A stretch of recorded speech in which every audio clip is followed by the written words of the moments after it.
Chit Chat is sponsored by Fun Again Games, where everyone is welcome at our table, and your source for hard-to-find imports, liquidation games, new releases, and much more. Be sure to visit funagain.com to check it out. It's episode 102 of Chit Chat, and that's a wrap on another GenCon. We hit the show floors, we played a lot of games, and we met some amazing people along the way.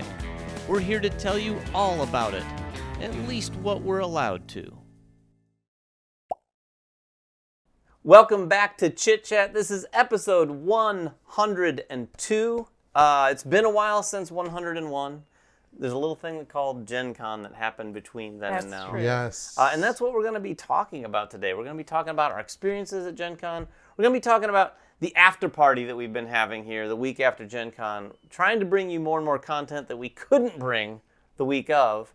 And we'll be doing a little bit of that during this episode of Chit Chat. But if you haven't watched our channel, we've been trickling out a video here and there of some of the games that we played as well. We did a lot of coverage on the show floor, and we got to see a lot of stuff and meet with a lot of publishers, but there's just never enough time to cover it all. So luckily, we're getting the chance through our live streams and our post coverage. Yep. We did Dolce today, which was a blast. Watch that video. Yeah, if you haven't watched our Dolce live stream, check that out. That game, you don't want to sleep on that game. I really, really enjoyed that game. Also, and I don't want to miss this because this is why you're really tuning in. We got winners. Oh, yeah. We got the big winners. Now, you have to bear with me because it's a long list. I'm going to go through them all right now. And then, you know the drill. If I call your name, email us. And this time, you're going to be emailing us at manversusmeeple@gmail.com.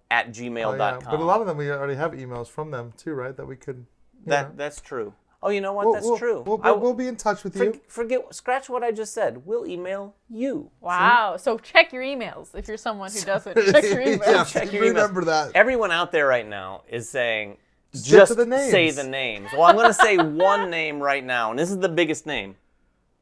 Jeremy Howard. Jeremy Howard, are you with us up in MVM North? I am up here in MVM North. Thank you for inviting me. I'm not even invited to the after party, by the way. That is ridiculous. I was supposed to get a ticket. Apparently, I was not invited.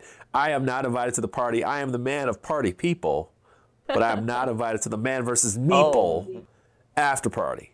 You know, you're always welcome to come and play games and do content with us. All right, let's prove it. You know what, like a 6-hour drive? Okay. Truth be told, a lot of that content we recorded last week during GenCon, and we're just getting around to editing it. That's true. Now, it is true, though, that some of it we're recording this week, and it's hard to get all of us together. It's a lot. We wanted to cover as many games as possible. But the good Tell news... us the winners! Yes, I know. Oh, yeah. I'm sorry. Everyone's watching at home right Sadly, nobody won because no one emailed. No, I'm kidding. Yeah, right. We got a ton of emails, and I don't have the stats with us right now, but it was interesting to see how many emails we got for each different game. Oh, like the hype for you? Oh. Yeah, because some of the games, all of them were pretty big. So all of them were in the 300 plus, I think, in the entries.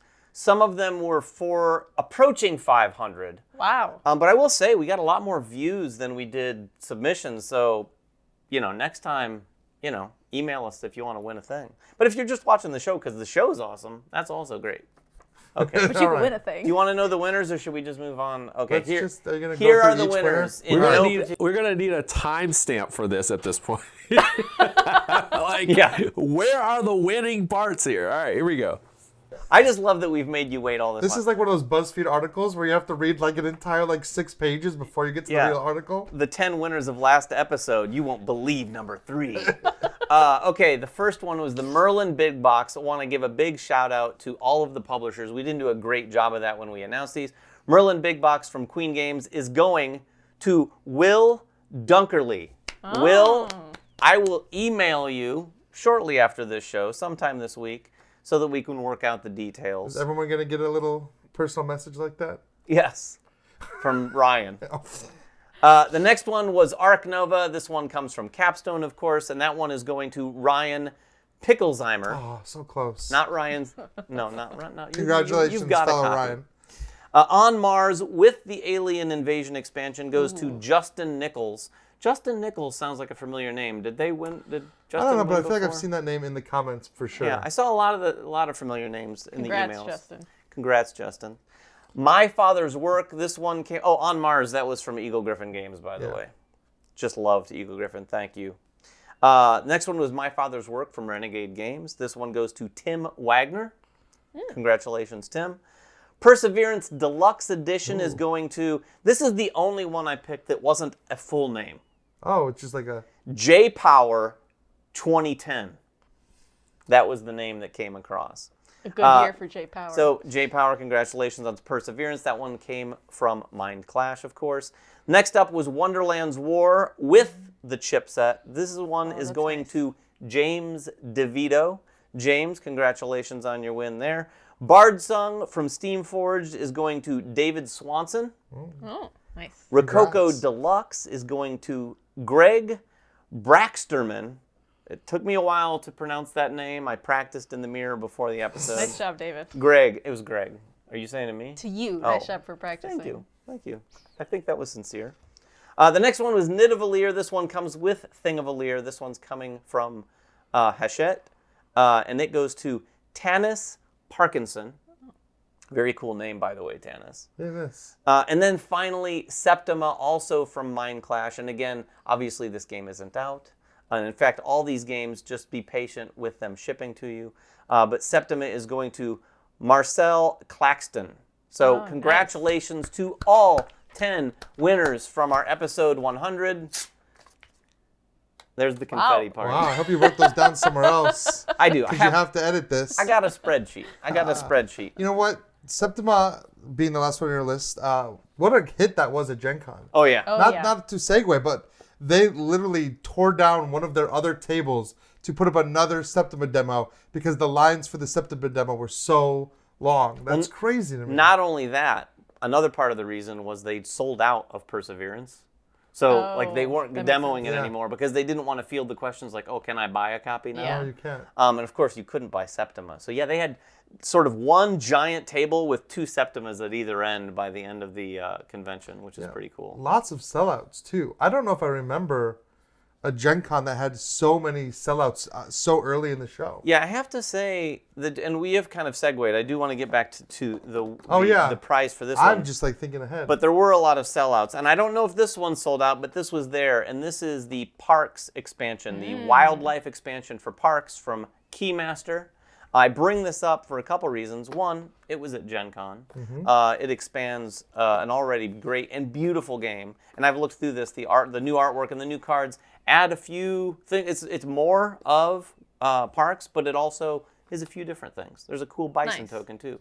But anyway, email us at MVM Contest. Was that the email? yeah. Is that the new content? That's the new one. MVMcontest@gmail.com for your chance to win Parks along with this expansion. Nice. It's got So, some really do cool. that. It's got some really cool new artwork for it too, and it's got this buffalo that moves across the cards that gives points. So there you Yeah, go. it's got some different things going on. Some of the parks actually require you to have certain wildlife. It's not just the normal stuff that Oh, you that's pick. cool. Yeah, it's very cool.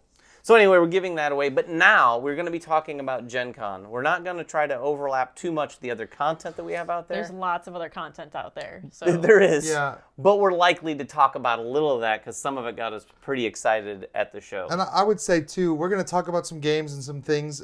If you want more of a deep dive, go find the video because we're going to try to cover as many of these games in more depth than we can ever talk about here in a Chit Chat. As much as we can possibly. We don't know how long we're going to keep the after party going. Maybe just this week, maybe a little We'll see. longer. Let's keep it going. We'll see. It might, like we said, it might just run right into Essen. Yeah.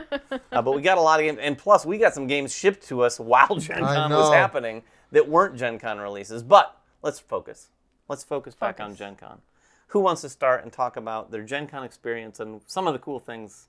That was had so going many on. cool. Well, let me start with this because I always go the sappy route first. One of the coolest things we did at Gen Okay. Con was get to have dinner with a lot of our Discord members. Oh, All four of us were there. We had and Alicia was there. A whole crowd of us. And then a whole crowd of people from the Discord all got together for dinner and games. That was so cool. I just got to say, like, I know it sounds sappy, but we really do love everyone that stops at the show and just, like, calls out, hey, we're, as they're passing by. It's so nice to get to interact with people that we've only ever talked to online or even just seen their screen name pop up on YouTube.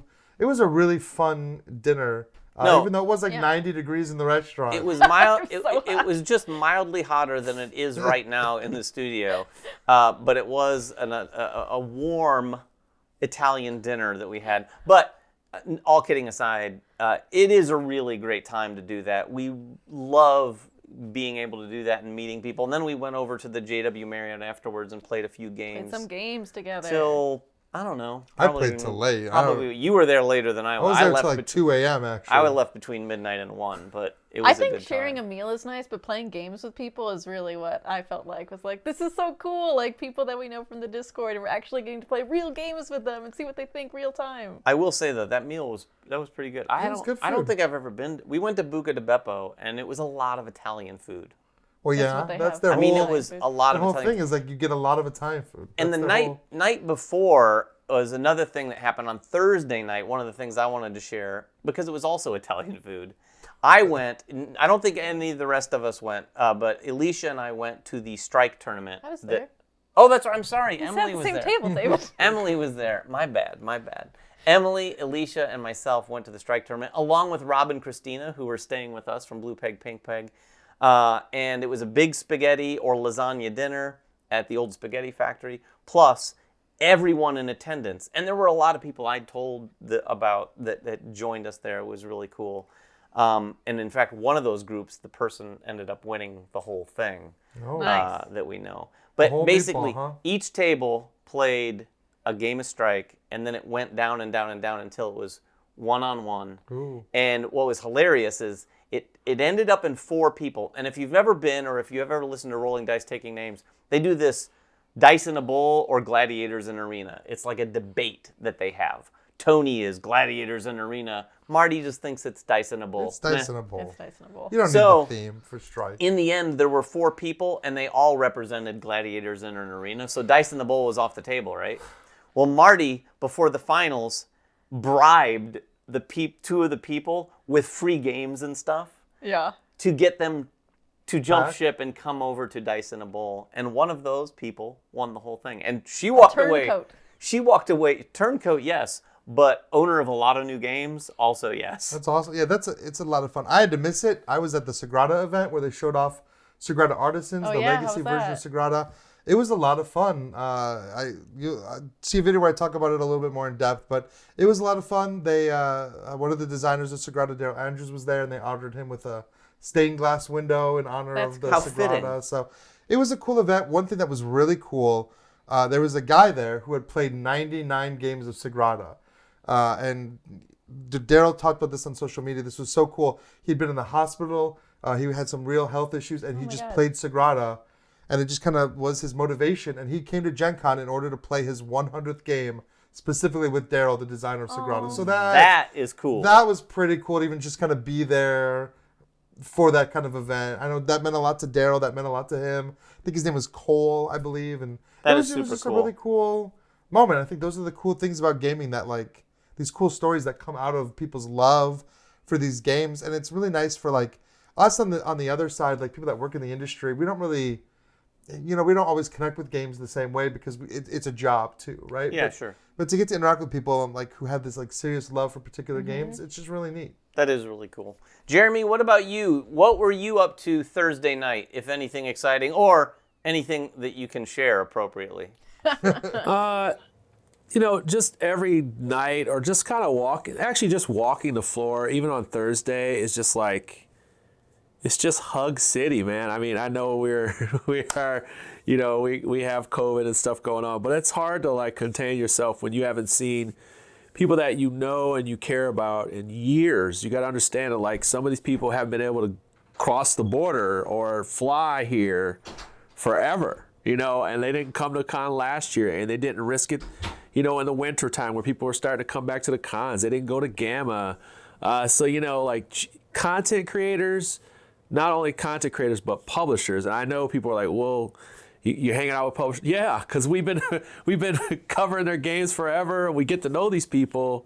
And, everybody hangs out afterwards. So it's like just great to see the people again and just enjoy the convention again. Like that, just starting to see more bodies come back in. Yeah. That's what Thursday was for me. Like seeing all these people like watching Gen Con look like Gen Con again.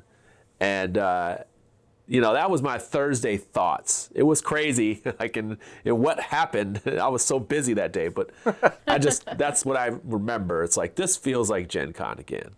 Yeah, it does. It definitely, I don't know what the attendance was, but I have to say, on a number of the days, it genuinely looked pretty much like good old Gen Con. Yeah. Like, I remember in its height, it was a little more shoulder to shoulder, but there were a few aisleways that I walked down where it was like, I'm stopped and I'm not going anywhere. Well, and like Ryan mentioned, there were lines for things too, Yeah. right? Like, so I got Turing Machine, and we stood in a line for like half an hour one morning to try to get Really? it. Yeah, because it had sold out the day before, and I was like, I want my own copy of this. So we just waited in the line. But there were a lot of lines like that for buying games, yeah. demoing games, just a whole bunch of stuff across the floor. I haven't seen lines like that in a while.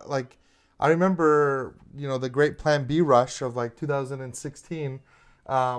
Do you remember that when it kind of felt like that again? Like even at the Plan B booth this year where they released the new Great Western Trail, Rails to the North, the expansion, like the redone second edition version of the expansion, and they had literally a rush of people. We were there meeting with them right when the doors opened, and it was like just a herd of people. Yeah. Oh my gosh. And instantly A they were herd of like, people, no pun intended. one of the people working the booth stopped people and they were like, we're already sold out for the day. Like they were like, there's so many people in line already, we're not even going to get to you. And that was kind of wild for me. Yeah. And that's for an expansion. There was a lot of people too. There was a lot of games that they didn't like parse them out day by day. They just kept selling them, and a lot of games sold out on Thursday or Friday. Twilight Inscription sold out pretty quick. Yeah. Dolce, we talked about earlier, sold out on the first day. Yeah, I think Terracotta Army wasn't maybe the first day, but it sold out, pretty quickly. Mutant Genesis, the new Marvel Champion set, Yeah, I mean, sold it was out crazy. almost I instantly. think we said this last year at Gen Con. Everyone seemed to be in the mood to buy last year, but there just wasn't a lot of people at the show. Mm-hmm. This year there was a lot more people at the show, and they were still in the mood to buy. I think it worked out really well for a lot of the publishers. I think it's great. I think publishers really needed this con. Yeah. It's been a rough couple of years for a lot of publishers, and seeing some of these people start to get their feedback out under them and start to actually make some really good money this year, it's really great to see. Another really cool. Go ahead, Jeremy. I just think, we're constantly having these topics show up from a lot of content creators, and like a lot of publishers are like having to show their hand. And like, it was really good to see that publishers, and I mean, I talked to some of them and whatever. I felt like some of them needed this Gen Con just to survive, or to break even or whatever. But like, whatever it was, like Gen Con really saved a lot of people or made them a little bit profitable.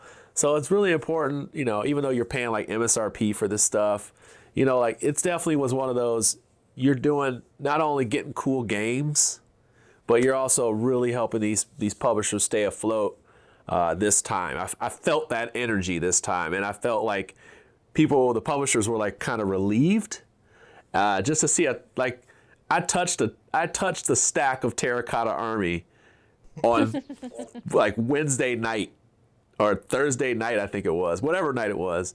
And then the next day I came back and it was gone. That's a good feeling. You know what I'm saying? Like, that's a great feeling. Like, to have people tell me stories about having to go like back home, pick up stuff. Some people even had something come from Canada all the way back to Indy because they had ran out of product on a Friday.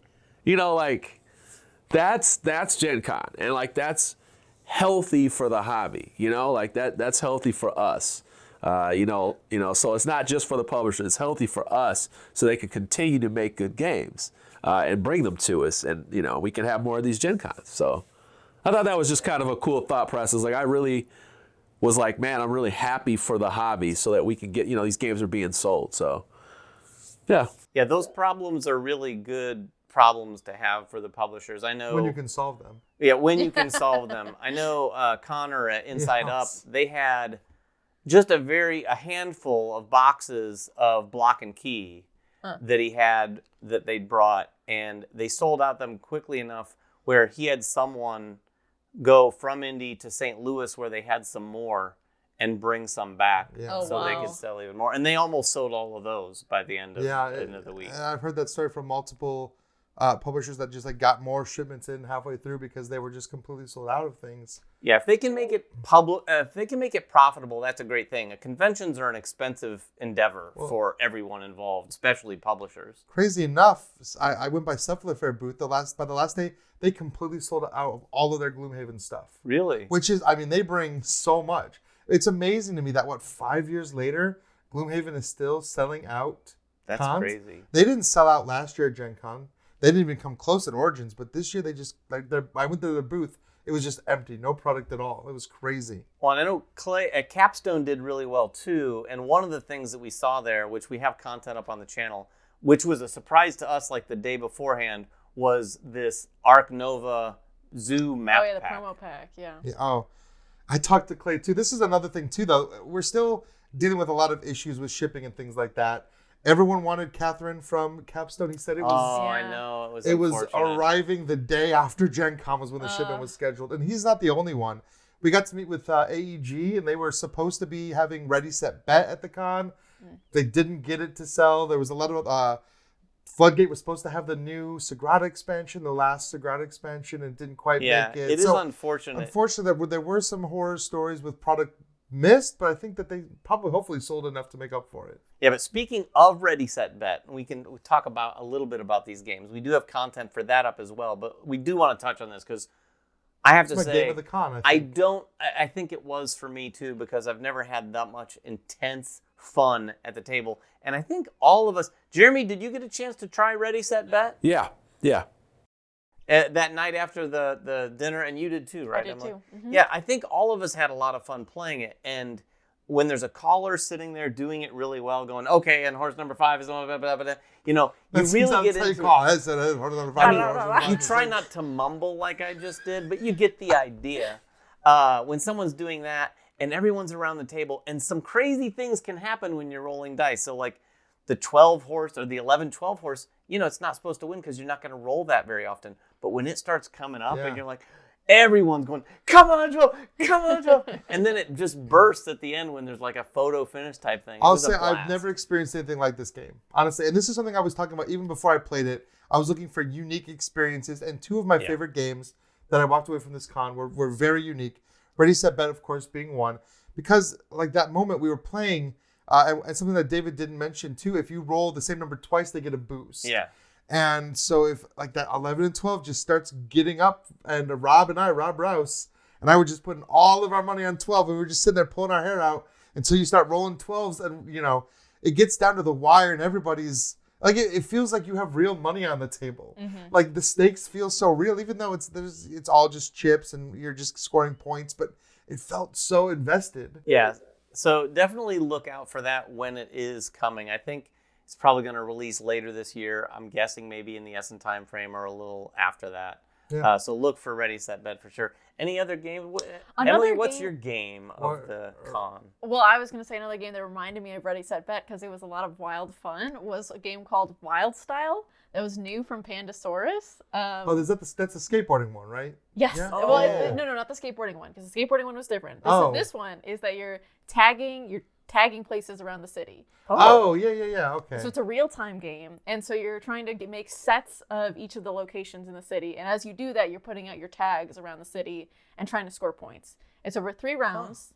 It's real-time. You're competing against other people at the table, and I had so much fun with this game. Like, it was that same level as Ready, Set, Bet, where it's not as loud or raucous, so don't think that. But it was very fun. It's just very like, oh my God, I'm going for that card. You're going for that card. We're doing this thing. And stop. I finished all my stuff. End the round. Is it cooperative or is it competitive? It's competitive. Oh, okay. Real-time games are fun. I just enjoy it. I think I enjoy real-time games. Fun. I demoed it, and then we were like, my friend really liked it too, and she was like, I'm not sure if I'm going to buy a copy, and I was like, I'll buy a copy if you play it right now again with me at the exhibit hall. And she's like, I'll play it, and so we're like, cool, we're just going to play it right now. Oh, wow. And I played it twice again since bringing it home, so... Really? I mean, yeah. I'm with you, David. Even the idea of real-time, but Ready, Set, Bet is real-time. That was so much fun. That game sounds like a ton of fun. I love like the Reckoners, and they had the expansion for Reckoners available at Gen Con. That's a real-time game where everyone's passing dice and shouting and trying to do something cooperatively in real time. And I just think those experiences bring a level of tension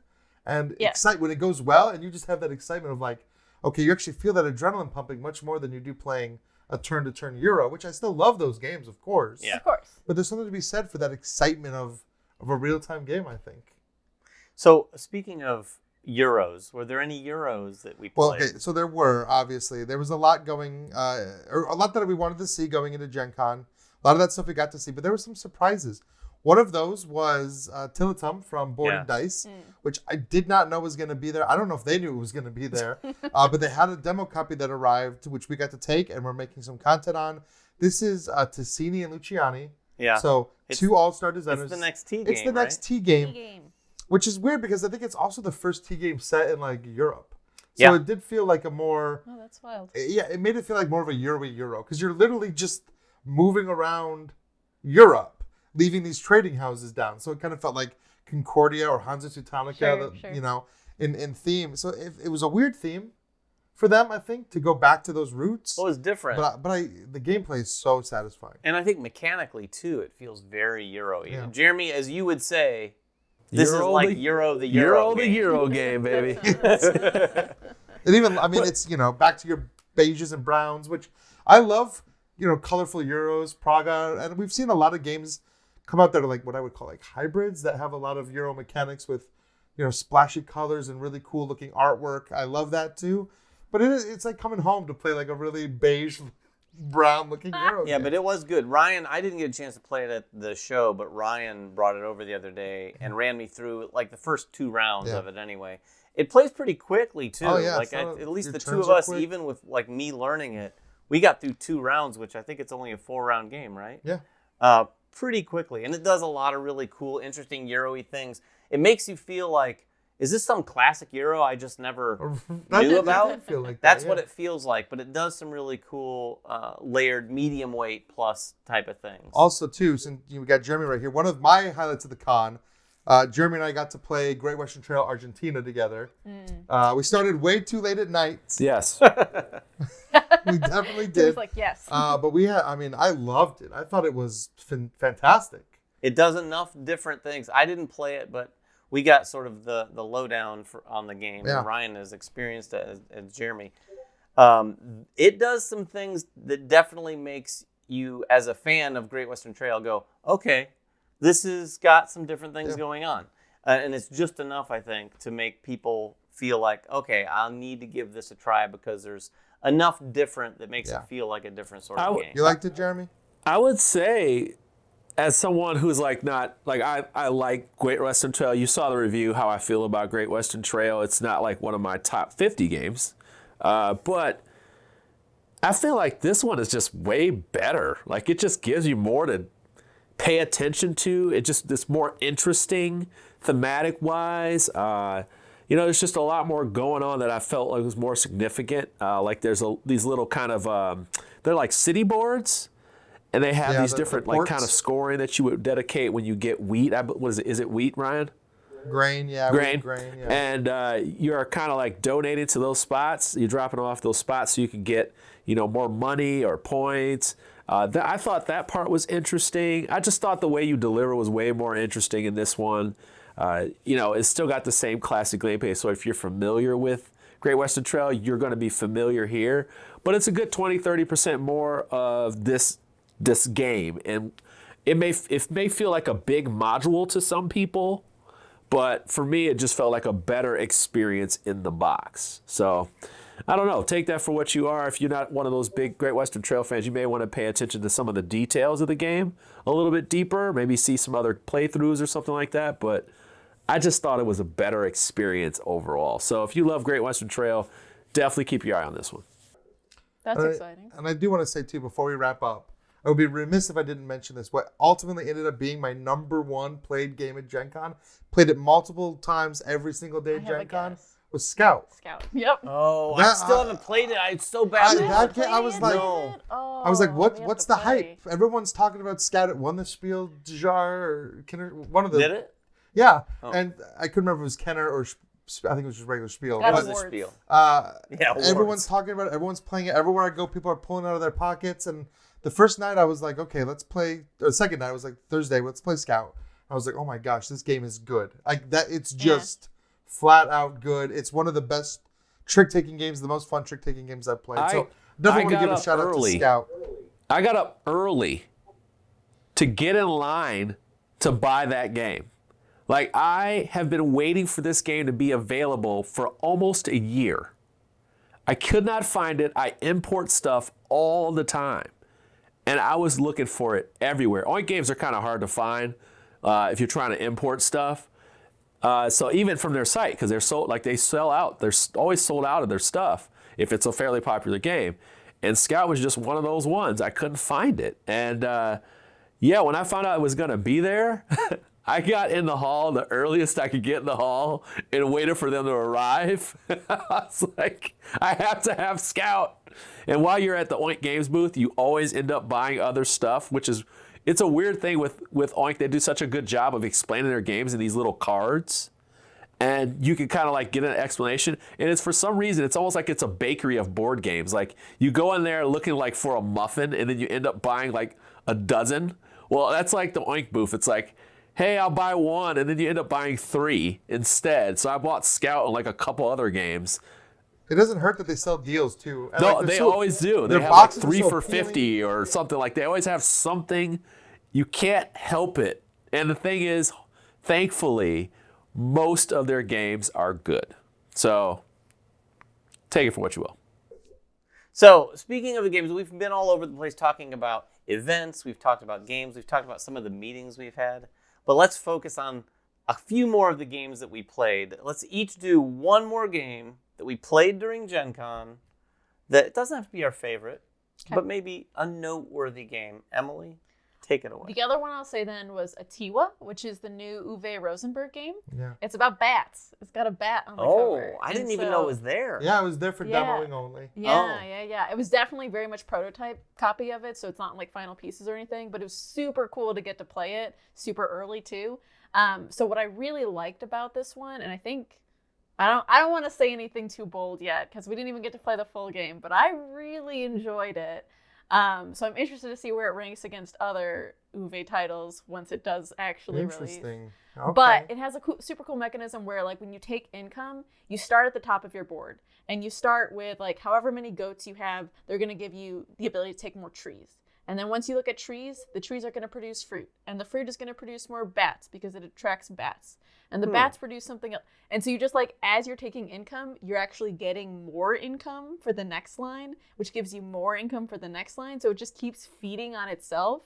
And it just was... Sounds satisfying. We only played half Yeah. the game, but it was very satisfying, the amount that we were able to get done. And I just feel like in a full game, you would end up looking at your village and being like, oh my gosh, I did so much stuff when I started from so very little.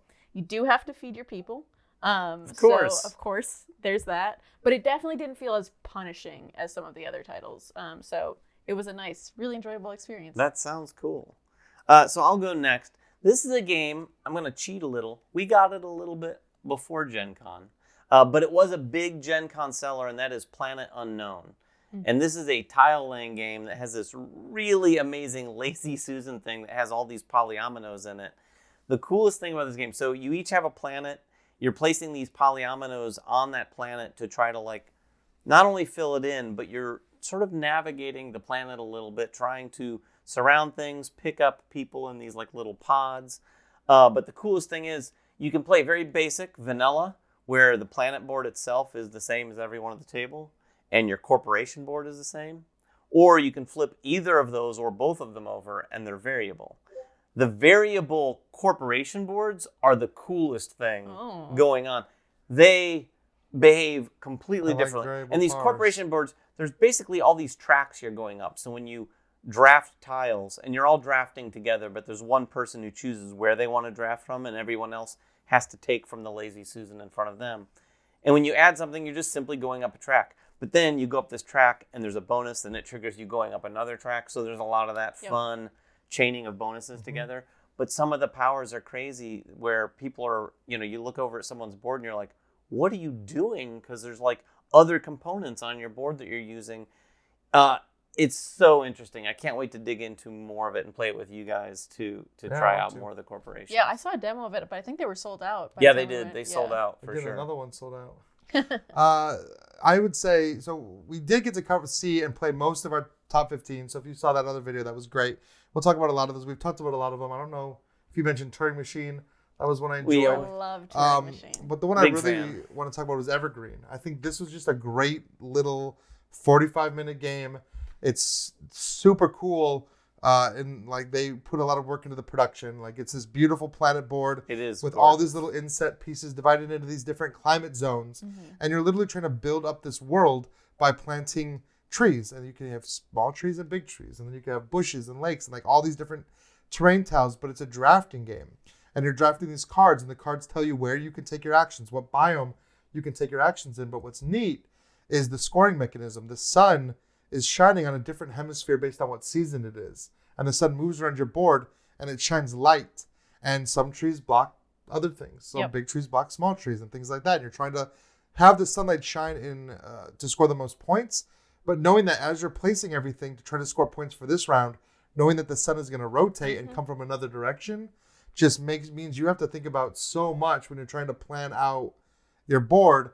And it's, I think, really like a lot of strategy, really deep strategy for a 45-minute game. And if any of that sounded similar to you to photosynthesis, that's because it is the same designer. Yeah. It is the same designer, yeah. He described it as like a soul sibling to that. Yeah, like, spiritual successor. I would say Yeah. it's like it's more streamlined, easier to play, easier It's to a get very into. different And game, honestly, too. I find it much more fun. I enjoyed what photosynthesis did, but it was far too clunky Yeah. for what I enjoy in a game. This one So seemed is- like a better game. Emily and I actually met with Horrible Guild, and one of the other things that's pretty cool, noteworthy anyway, is nearly all the components in this entire game are biodegradable. That is Like neat.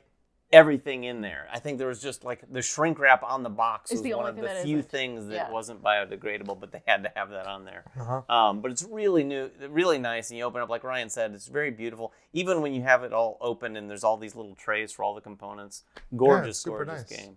Jeremy, what about you? Did you play anything? You were a busy man at Gen Con this year. Yeah, I was a busy man. I did play games. I just couldn't remember what they were.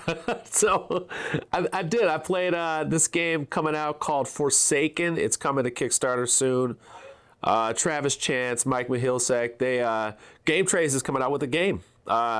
So Game Trays, you know, from basically having trays and bowls and also having cool inserts inside your board games. This is kind of set in space, and it has some similarities to Western Legends, but it's definitely a lot more story-based in what you're doing. It's got decks of cards on different planets, and you're going to have different interactions, and the game will develop as you go along. There's actually a storybook as well, so you're going to have like your character's kind of story with missions, but then you're also going to have what's going on this planet, and then certain cards will be coming from a regular deck into that planet's deck and one deck from the other deck. So you got all these kind of like different stories that'll come out during the game. It was really, really interesting. It's a longer game. It's a big sandbox game. It is truly a sandbox game. There's trading. There's just all kinds of that Western stuff, but it's in a post-apocalyptic universe. I mean, I literally, we had a robot that we like saved, and it was like, it came back and it was like, I am the law. And it was like crazy. I went and like helped this robot out. And then when I went back, it was like full of like thousands of robots, and they thought that I was like their emperor or leader. Like they came back with faces of people on their heads, and like, it was wild. It was a wild game. But it was really cool, and that's coming from Game Trays. We actually will probably have coverage on it, so it should be pretty interesting. But I want to talk about this game that I just didn't know anything about. Anything. It's called Thunder Rolls. It's by Mr. B Games.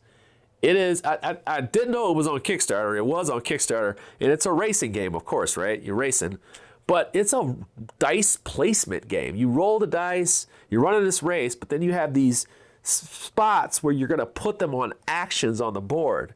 And the cool part is that they're different types of actions, so it's not just like, move left, move right. It's also got like bump mechanics and like drift mechanics to it. I saw several good racing games, but this was just so different because of this little dice placement mechanic. And you're actually like pushing people on the road. And what was really cool to me, at least, is that you can make your own color in cars, and you can put stickers on the cars. And you can paint it whatever you want. Or I've already seen people, when I did some research, they actually had people with like Hot Wheel cars and whatever. Like, so it was just so up my alley, pun intended. But I just enjoyed, I just really like, that was like the biggest surprise to me. There was actually a couple wow moments behind closed doors, but like that was like, whoa, hey, I never even heard of this game. That was cool. So, and I like race games. I love Rallyman Dirt. I love Flamme Rouge.